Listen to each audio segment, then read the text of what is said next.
Hello friends, so today we are going to implement hit detection for our fighting game.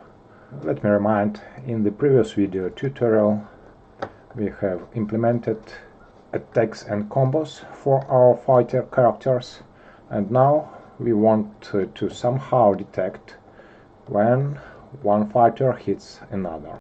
But first, while in this series we are creating a fighting game completely from scratch, there is a more professional way. It would actually take hundreds and thousands of working hours to create and test a production-ready fighting game like Mortal Kombat or Tekken, and it would cost a company hundreds of thousands of dollars. So, if it is your actual goal, and if this is why you started watching this video, I recommend you to still follow this tutorial series to get the in-depth understanding of the principles. But as the solution for your game, I would recommend using my true fighting game engine for Unreal Engine, which is available on Epic Store. It already implements features you may need in a AAA fighting game. You can easily manage multiple characters, attacks, combos, and hit reactions through its blueprint system. It also provides a multiplayer support for local and network multiplayer fighting games. I'm constantly working on improvements, so if you have an idea of your own fighting game, it is the best choice for you. You can find the link to the true fighting game engine in the description below this video. And now let's start with the tutorial. So how are we going to detect hit when we attack our enemy? Let me remind, when we press the hit key on our keyboard, once we are randomly starting a first attack in a combo, and the first attack could be either this middle kick or this left foot high kick. Let's first implement our hit detection for these two attacks. If we go to Content, Attack Root Motion Montages, and we open either left foot high animation montage or left foot 3 middle kick, we can add a notify state when our attack is being performed. Let me show you how we can do this. Let's open up our content drawer, navigate to Content, Third Person, Blueprints, where we have our main logic for our game. Let's right click on empty space and choose Blueprint class. And in the All Classes tab, let's search for anim notify state and select this anim notify state. So we have created a new blueprint, and let's name it hit detect underscore notify state. Right, let's open it up, and at the left tab in the My Blueprint, under the My Blueprint tab, let's click this overridable functions drop-down list and override the function named received notify tick. Right, let's compile and save for now. And right now, first of all, let me just show you how are we going to use it for these two animation montages. Let's go back to our Content, Attack Root Motion Montages, and open up the left foot high. Let's pause it for now, and you see when the damaging movement just begins, let's right click on our notify stack and choose the add notify state. Right, and we select the hit detect notify state, and let's drag its its endpoint to somewhere like here. You see, Here we start, here we end, and here is where the attack ends, actual damaging movement. Alright, let's save. And let's now open also our left foot middle kick and do the same. Here is where our attack starts, begins. Let's right click, add notify state, and add this hit detect notify state. And let's drag its endpoint to somewhere like here. Right, you see?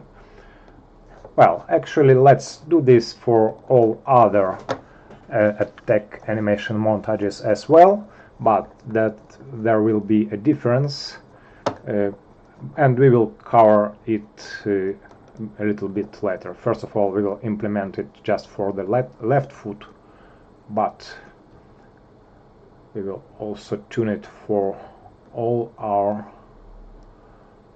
attacks. For hand attacks, right hand, left foot, right foot. For now, let's just add this notify state for all, and you see when our damaging movement is going to begin, somewhere like here.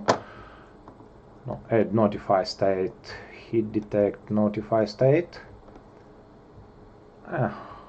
Yeah, and we drag the end to somewhere like here. Yeah, and we save. And for the right foot kick,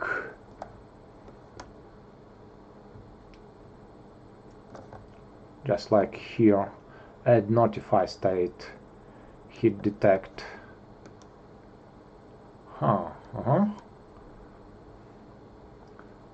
And we drag the endpoint to here.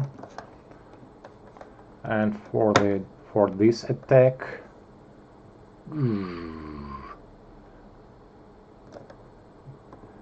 add notify state, hit detect notify state.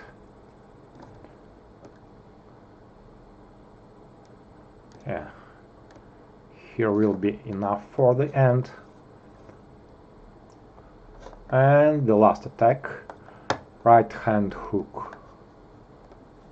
Let's pause, and starting from this point, from this time, we add a notify state again, and when the hook is going to end, we drag the hit detect notify state here. Alright, and now let's open up our notify state. To do so, let's navigate to content, third person, blueprints, and open up our hit detect notify state blueprint, and in our overridden function received notified tick, we see this mesh component input pin. So let's drag a connection and start typing get owner. Right, this is the mesh or our fighter character, and now we need to cast this owner of this mesh component to our BP fighter character class. Right, so from the return value we drag a connection and we start typing BP fighter character. Right,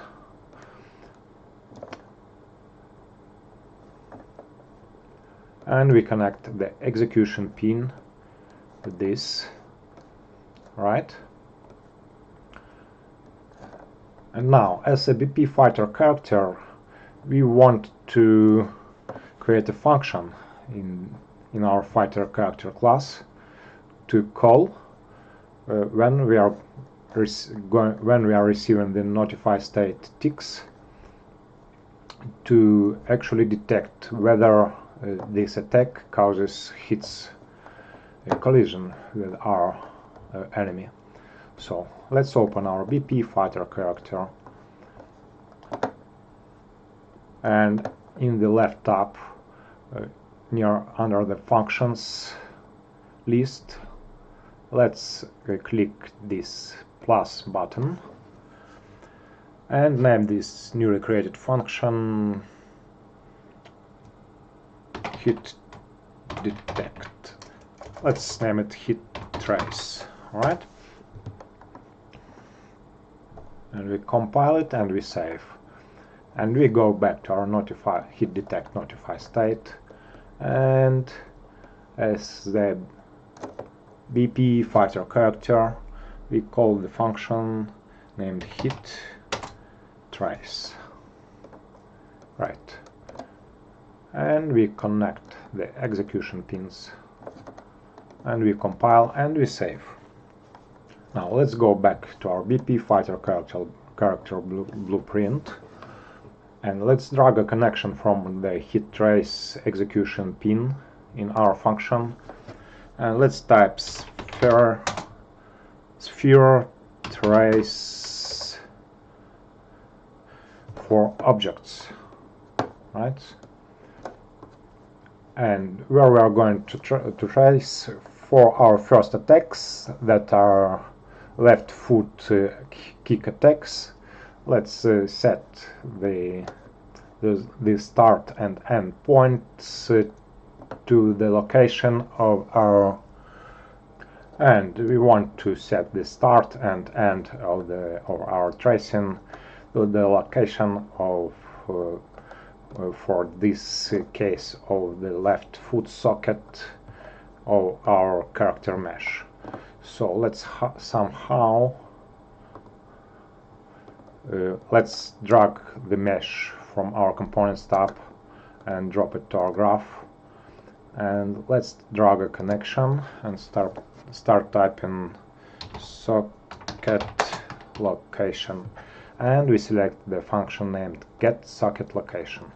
Right, and as the in socket name, let's type foot underscore L, and we drag the output value to the start and to the end input pins for our sphere trace. And as the radius, let's set something like 40.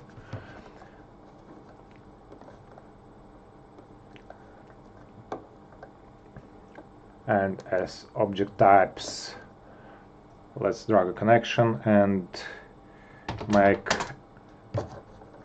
an array. Alright,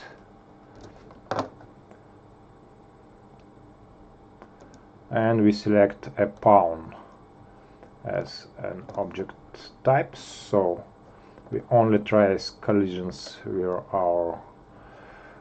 our enemy. It is a pawn, right? And for now, let's enable the drawing of this trace and select for direction. Right. Let's save and compile, and now we should be able to check it out. So, you see,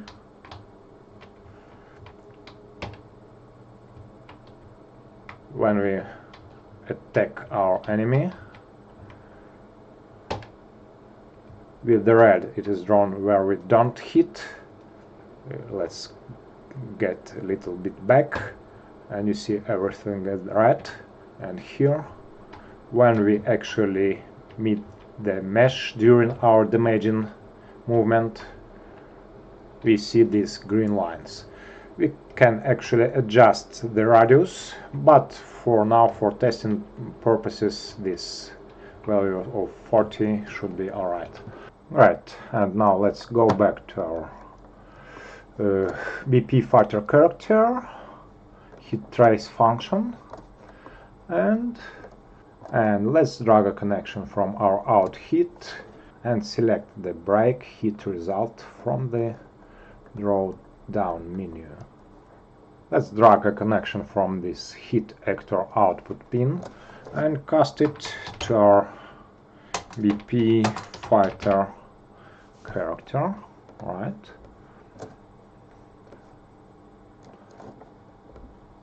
And just for now, just to see how it works, we can just destroy our,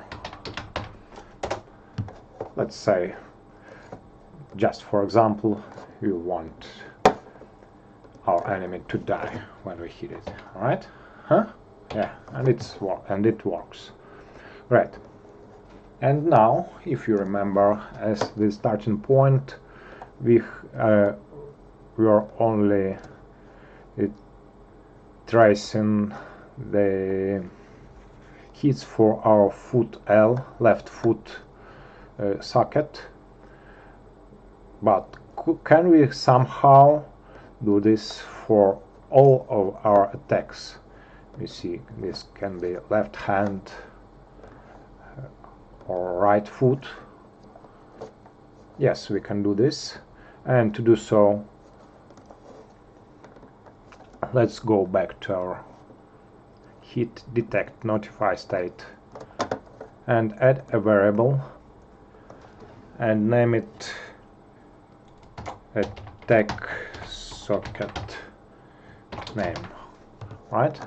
And as the type, we are going to set name. And at the right, in the details tab, let's check the instance editable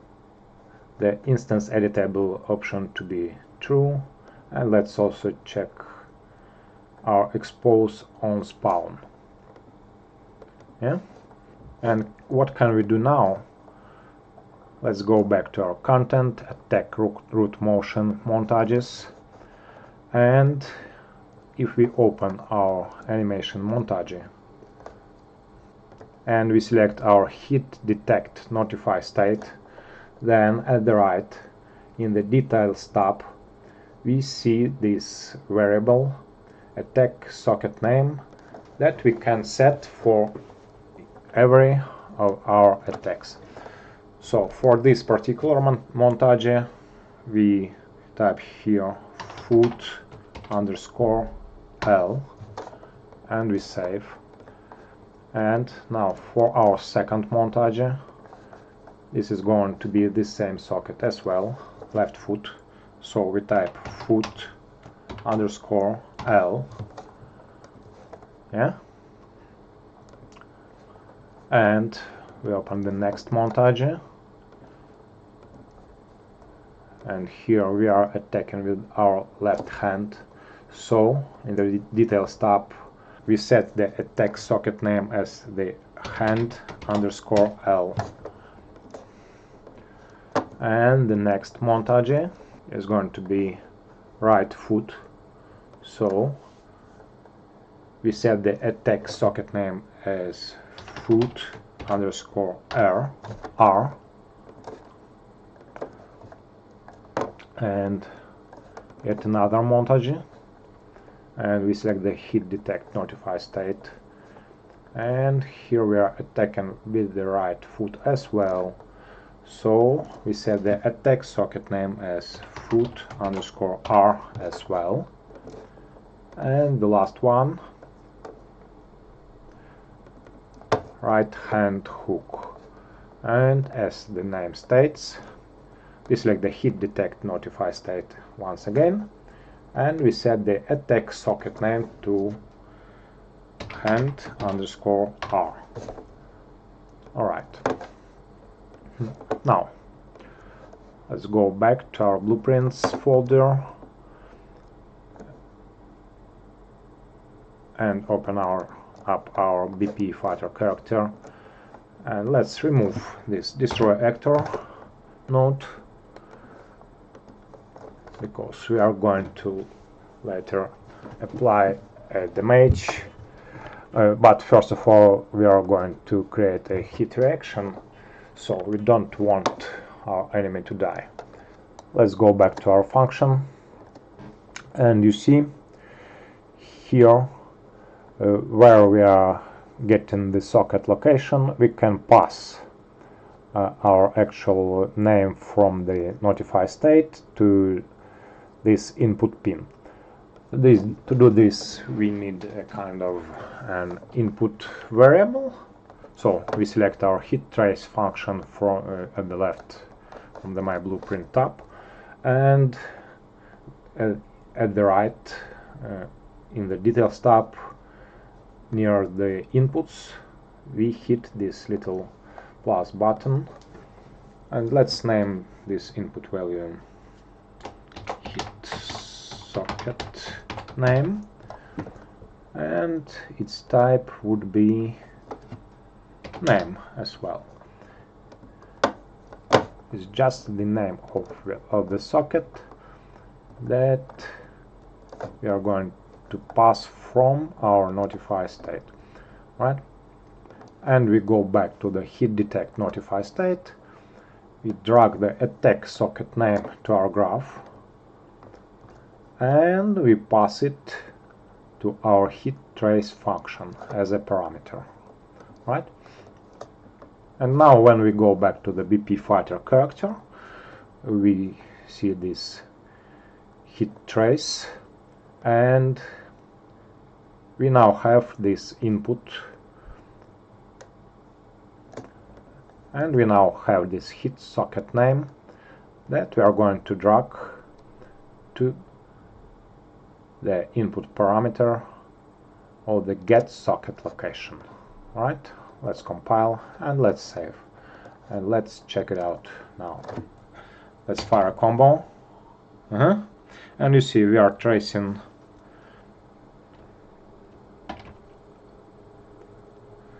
the hits for every attack in our combo for a corresponding socket, be it left foot, right foot, left hand or right hand. And yes, it's that simple. And that's it for today. We have implemented the hit detection for all of our attacks, and in the very next tutorial we are going to implement hit reactions by our enemy when our attack reaches the second player. So it will not just stand as it is now, but it is going to react to our attacks.